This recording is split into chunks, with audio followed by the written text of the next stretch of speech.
Good morning to all of you. आज हम लोग का टॉपिक एनर्जी क्या होता है इसको समझेंगे, एनर्जी की यूनिट क्या होती है इसको हम समझेंगे, फिर उसके बाद एनर्जी के डिफरेंट फॉर्म होते हैं उनको हम देखेंगे कि कौन से एनर्जी के डिफरेंट फॉर्म हैं। ठीक है, ओके। तो ये है आज हम लोग का टॉपिक जो हम आज लोग सीखेंगे।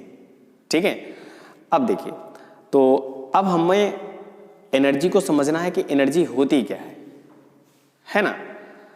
तो जनरल में घर पे होता है ऐसा कि घर पे अगर आपके मम्मी या पापा है ना कुछ आपको बोले कि बेटा ये काम कर लो, है ना, तो अगर आपको बहुत तेजी से भूख लगा हुआ है ना, तो आप सीधे से जवाब दोगे मम्मी मुझे बहुत तेजी से भूख लगी है, मैं काम नहीं कर सकूंगा, है ना। यानी आपके पास क्या नहीं है, एनर्जी नहीं है। यस, तो अगर आपके पास एनर्जी होगी, है ना, यस मम्मी मैं काम कर लूंगा, ठीक है, मैं पढ़ाई कर लूंगा, ठीक है, मैं खेत में जाके काम कर लूंगा, है ना, समझ रहे ना। तो ये हमारा काम कब पॉसिबल होता है, हमारा काम तभी पॉसिबल है जब आपके पास एनर्जी होगी, तभी आप वर्क डन कर सकते हो, तभी आप वर्क कर सकते हो, अदरवाइज नहीं कर सकते हो। समझ में आ रहा है ना। ठीक है, जैसे आपका एक छोटा भाई है ना, एक छोटा भाई है, ठीक है, उसके पास जितनी ताकत है वो अपनी पूरी ताकत के साथ, है ना, अपनी पूरी ताकत के साथ, ये मान लीजिए कोई एक ऑब्जेक्ट है, एक छोटा सा भाई आपका पूरी ताकत के साथ इस पे फोर्स लगाया और ये डिस्प्लेस हुआ, है ना, डिस्प्लेस हुआ, तो कहीं न कहीं वर्क डन किया कि नहीं। यस, वो वर्क डन कुछ न कुछ किया ना। ठीक है, फिर उसके बाद इससे बड़ा एक भाई जो है ना, उन्होंने इसी बॉडी पर अपनी पूरी फोर्स लगाया, जो उसके पास ताकत थी, जो भी फोर्स था वो लगाया और वो ये डिस्प्लेस हुआ, यहाँ तक डिस्प्लेस हुआ, तो वो कहीं ना कहीं वर्क किया वो भी। तो जब वो वर्क किया तो अब ये भी वर्क किया, ये भी वर्क किया, है ना। फिर उसके बाद आप हो गए सबसे बड़े भाई, है ना, तो आप सबसे बड़े हो गए। चलिए, तो अब यहां पर देखिए, तो वही बॉडी है आपका, है ना, आपने उस पर पूरा फोर्स लगाया, पूरी ताकत लगाई और ये डिस्प्लेस हुआ, है ना, ये डिस्प्लेस हुआ। ठीक है, ये डिस्प्लेस हुआ। तो अब first case, second case and third case, तीनों केस में देखिए और आप बताइए कौन ज्यादा वर्क किया। ठीक है, फर्स्ट सेकेंड थर्ड, तो हमें लग रहा है कि तीसरा वाला सबसे ज्यादा काम किया, क्योंकि उसके पास सबसे ज्यादा फोर्स होगा, बड़ा है ना, और वो ऑब्जेक्ट को ज्यादा डिस्प्लेस किया। वर्क डन का फॉर्मूला क्या है, फोर्स इनटू डिस्प्लेसमेंट, जितना ज्यादा फोर्स उतना ज्यादा वर्क, जितना ज्यादा डिस्प्लेसमेंट उतना ज्यादा वर्क, है ना। तो अब तीसरा वाला जो बंदा है उन्होंने सबसे ज्यादा काम किया। ठीक है, अब ये हमारा होता है, तो ये सबसे कम किया, ये सबसे ज्यादा किया, है ना। तो मीनिंग क्या है, तो मीनिंग क्या है कि ये जो छोटा वाला है वह पूरी ताकत लगाई, जितनी उसके पास ताकत थी, जितनी एनर्जी थी, पूरा खर्च कर दिया काम करने में, तो यहां पर कुछ आपका वर्क डन मिला, ठीक है, कोई भी मिला। फिर ये दूसरा वाला काम किया, है ना, ये भी कुछ काम किया, ये तीसरा वाला बंदा काम किया, ये भी काम किया। तो यहां पर क्या डिफरेंस मिल रहा है, तो डिफरेंस मिल रहा है कि ये जो तीसरा वाला बंदा है ना, ये सबसे ज्यादा काम किया। इसका मतलब ये है कि इसके पास ज्यादा एनर्जी है ना। और हमने पिछले लेक्चर में बता के रखा हुआ है कि जो आपका वर्क डन आता है, जो आपका वर्क डन आता है कैलकुलेशन में, वर्क डन आप कैलकुलेट करते हो, तो जो वर्क डन आता है कहीं न कहीं वह आपकी एनर्जी होती है ना। कि अगर आपके पास 200 एनर्जी है तो आप कितना काम करोगे, 200 काम करोगे, है ना। आप जितना काम किए हो इसका मतलब आपके पास उतनी एनर्जी है। अरे एक बंदा कितना काम करेगा भैया, है ना, जितना उसके पास एनर्जी होगी उतने ना करेगा। यस, और जो हमारा वर्क डन अभी हमने पढ़ा हुआ है ना, फोर्स इनटू डिस्प्लेसमेंट, जो भी वर्क डन हमने कैलकुलेट किया है अभी तक, वह कहीं न कहीं एनर्जी है, आपकी एनर्जी है। कि अगर आपके पास उतना एनर्जी होगा, ठीक है, तब आप उतना वर्क डन करोगे। ठीक है, यानी आपने 200 जूल वर्क किया है तो आपने कहीं न कहीं 200 एनर्जी कंज्यूम किया हुआ है। है ना। तो जितनी ज्यादा एनर्जी उतने ज्यादा वर्क डन, यानी वर्क डन ही आपकी क्या है, एनर्जी है। तो ये जो है कहीं कहीं वर्क है ना, तो आपके पास कितना वर्क है, 200 वर्क किए तो आपके पास कितनी एनर्जी है, 200 है बस। तो वर्क डन ही आपकी एनर्जी होती है, ठीक है। और हमने देखा कि जिसके पास जितनी ज्यादा एनर्जी होगी वह उतना ज्यादा काम करेगा, जो जितना ज्यादा काम करेगा उसके पास उतनी ज्यादा एनर्जी होगी। बस एनर्जी का ही डिफिनीशन हो गया, ठीक है। एबिलिटी टू डू वर्क, आपको कार्य करने की क्षमता आपके पास कितनी है, आप कार्य कितना कर सकते हो, है ना, वही आपकी एनर्जी है, ठीक है। तो work is a energy, energy is a work, ठीक है। वर्क क्या है, एनर्जी है, ठीक है। और वही एनर्जी क्या है, आपका वर्क है।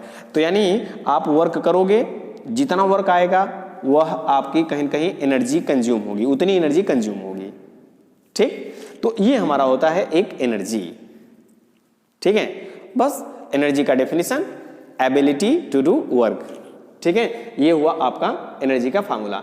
और जो हमारी एनर्जी होती है ये एक स्केलर क्वांटिटी होती है, इसके पास कोई डायरेक्शन नहीं होता है ना। आप काम करो, नॉर्थ में करो, ईस्ट में करो, वेस्ट में करो, साउथ में, अप डाउन कहीं भी काम करो, लेकिन काम करो बस, है ना। इसलिए जो एनर्जी होती है, जो वर्क डन होता है, उसका कोई डायरेक्शन नहीं होता है, ठीक है। इसलिए एनर्जी हमारी स्केलर क्वांटिटी हुई। अब इसके हम यूनिट पर आते हैं।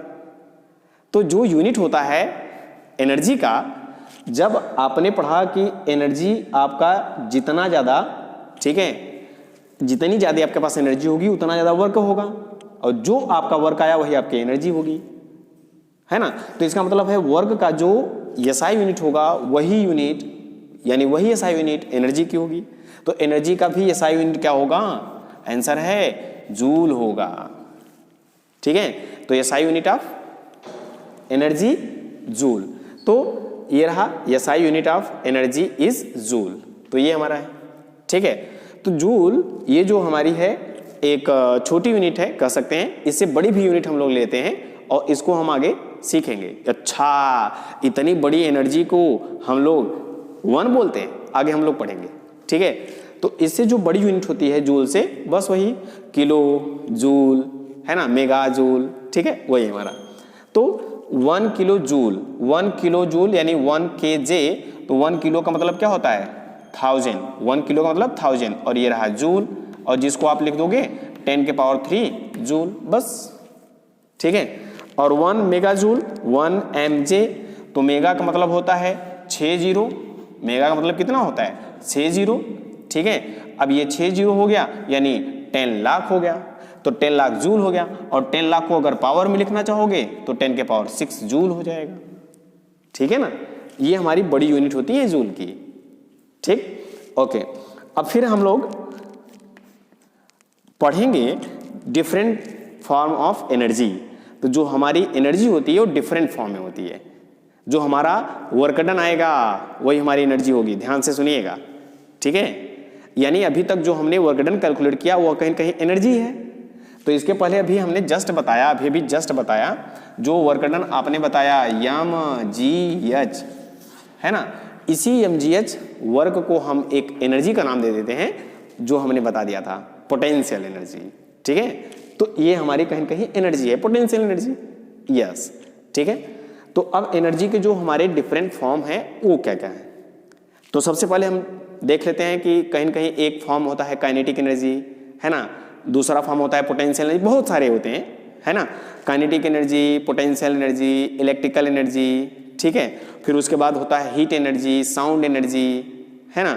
तो इस तरह से बहुत सारे फॉर्म हमको एनर्जी को देखने को मिलेंगे, और हम अभी आगे पढ़ेंगे इन सभी जो एनर्जी के फॉर्म है इनका कन्वर्जन कैसे होता है, ठीक है, इसको भी सीखेंगे, ठीक है। तो ये डिफरेंट फॉर्म के हमारे क्या हैं एनर्जी हैं। तो क्या क्या है, काइनेटिक, पोटेंशियल, है ना, केमिकल एनर्जी, हीट एनर्जी, ठीक है।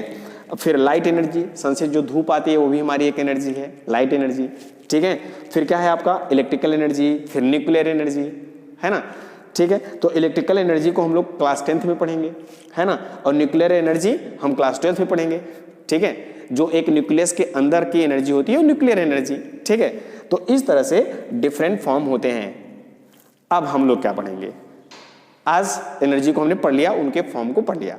अब आगे की जो क्लास होगी पूरी पूरी डिटेल में हम पढ़ेंगे, है ना, पूरा डिटेल में पढ़ेंगे कि काइनेटिक एनर्जी क्या होता है, इसको पढ़ेंगे, और पोटेंशियल एनर्जी क्या होता है, इसको हम एकदम कॉन्सेप्ट के साथ एकदम पूरे डिटेल में पढ़ेंगे कि काइनेटिक एनर्जी रियल में अच्छा ये होती है, काइनेटिक एनर्जी, पोटेंशियल एनर्जी ये होती है, यस, वो हम सीखेंगे। ठीक है, फिर उसके बाद हमारा आता है कि काइनेटिक एनर्जी और पोटेंशियल एनर्जी का जब हम कंबाइन लेते हैं, दोनों को साथ साथ लेते हैं, तो उसको हम बोल देते हैं मैकेनिकल एनर्जी। ठीक है, तो मैकेनिकल एनर्जी हमारा क्या होता है, तो मैकेनिकल एनर्जी होता है ये काइनेटिक और पोटेंशियल दोनों साथ साथ हो। ठीक है, मैकेनिकल एनर्जी इक्वल क्या होगा, kinetic energy plus potential energy, ये हमारा होता है मैकेनिकल एनर्जी। तो हम लोग कल की क्लास में डिटेल में पढ़ेंगे कि काइनेटिक एनर्जी क्या होता है। ठीक है, और अगर समय मिला तो हम लोग पोटेंशियल भी पढ़ लेंगे, लेकिन हम इसका 2 लेक्चर करेंगे, एक काइनेटिक एनर्जी का अलग से और एक पोटेंशियल एनर्जी का अलग से। ठीक है, तो आज हमने सीखा एनर्जी होता क्या है। ठीक है, और एनर्जी बस हमारी जो एबिलिटी होती है वर्क करने की, वही हमारी एनर्जी होती है। छोटा बंदा है कम काम करेगा, बड़ा बंदा है ज़्यादा काम करेगा, है ना। ठीक है, तो ये इस तरह से हमारी एबिलिटी होती है जो वर्क करने की, वही हमारी एनर्जी है। तो आज के लिए बस इतना ही। ठीक है, थैंक यू।